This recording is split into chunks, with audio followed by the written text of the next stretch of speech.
Hey you guys, what's going on? It's been a minute since I made a little bit of a video, and I just wanted to talk about some sigils. I love preparing sigils and I love creating my own sigils.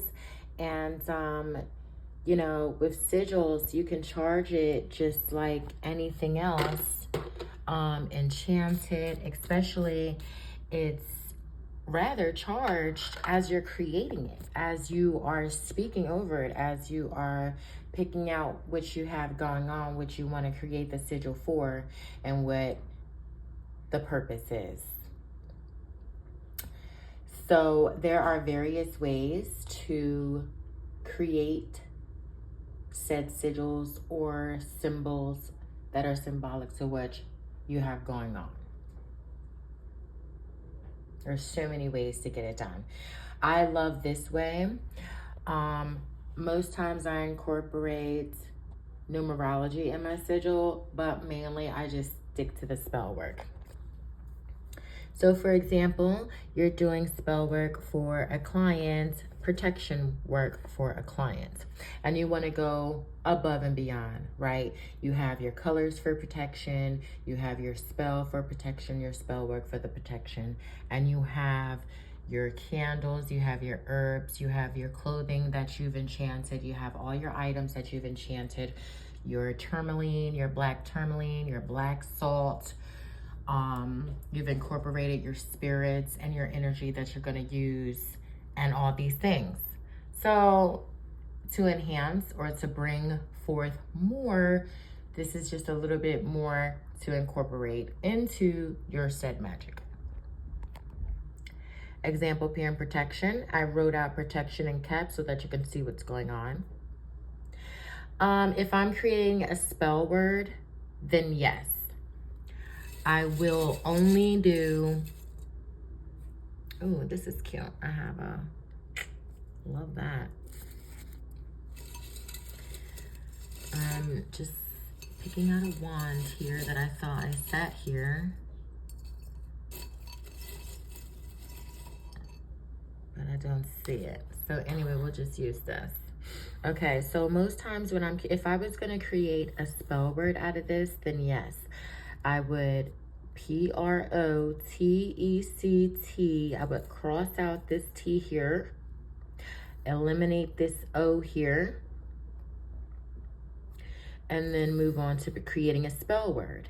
But that's not what we're doing here. We are not creating a spell word here. We are creating a symbol. So you want to use every letter that's here, and creating a sigil is better than charging one because you feel closer to it, of course.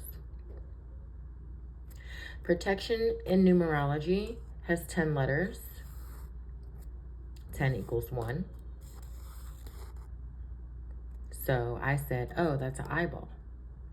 So I couldn't create I didn't want to create in numerology because it would be an eyeball. And that makes sense because the eyeball, or the angels, the eyeball is for protection. Now, when you're creating your sigil, and you can be super creative, no one's telling you what to do. Let me show you how you can get creative. Okay, so I started off with the P.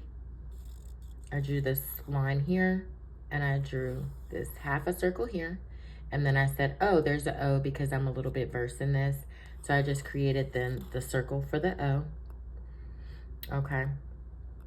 And then I went back to the R because I seen that I had this here. And then I put this here. And I put this arc here. After I seen the arc here, I seen the C.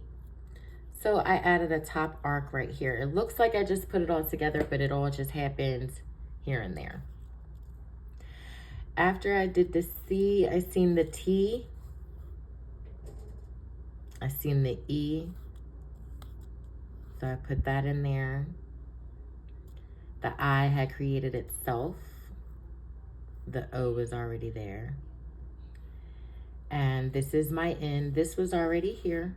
And I added this here for my N. And also, if I did want to do numerology, the 1 is here. Okay. So that was the first draft. You always want to do it 3 times or more. You can do it as many times as you want. This was my first time. My second time, I got a little fancy. I did the circle first.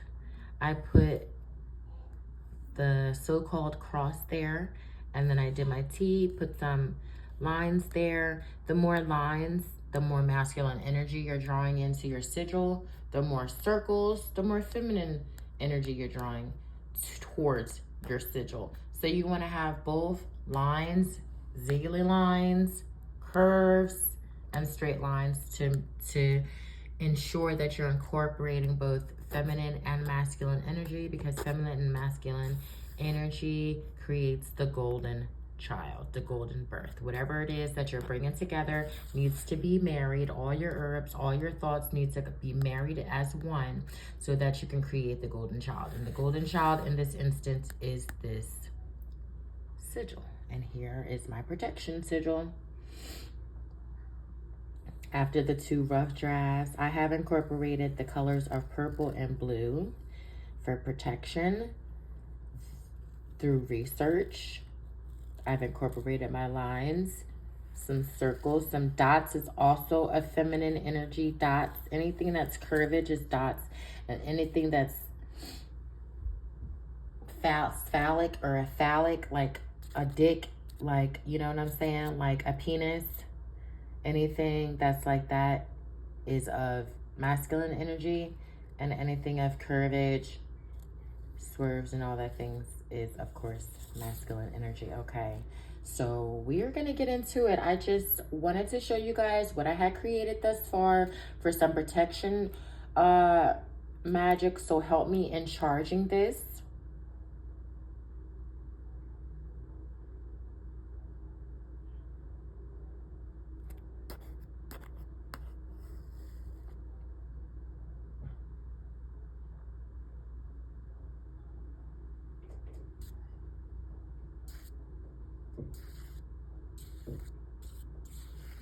Okay, you can charge your sigils by spitting on it, crying on it, bleeding on it, blood on it, water, set it on fire, rip it up, bury it, freeze it. You can do a freezer spell with this, binding spell, binding yourself to a protection symbol here to ensure that your family and you are heavily protected, because now is the time to be protected before you do any magic work, spell work. You want to make sure your work in your mind and your spirit and your soul is protected. So that is the intention we are bringing here from this protection sigil. And you don't want to keep letting people know that it's a protection sigil. After this is done, you're gonna rip this out or create a copy of this so that you move away from the defining intention. You only want to focus on this. Believe that this is a protection sigil. Charge it as a protection sigil. Hit it, stab it. Anything that gets your energy out, sing it to it. It is now an entity. It is now something to bring into life. Breathe over it. Talk into it. All those things. Put oil onto it. If you have your enchanting oil or your prayer oil, put it on there. Get it done. And I will be back to talk more magic. You already know. Check out my sister page, CC the CC Show. If you are here, you already know. You've just been crystallized. Let's go.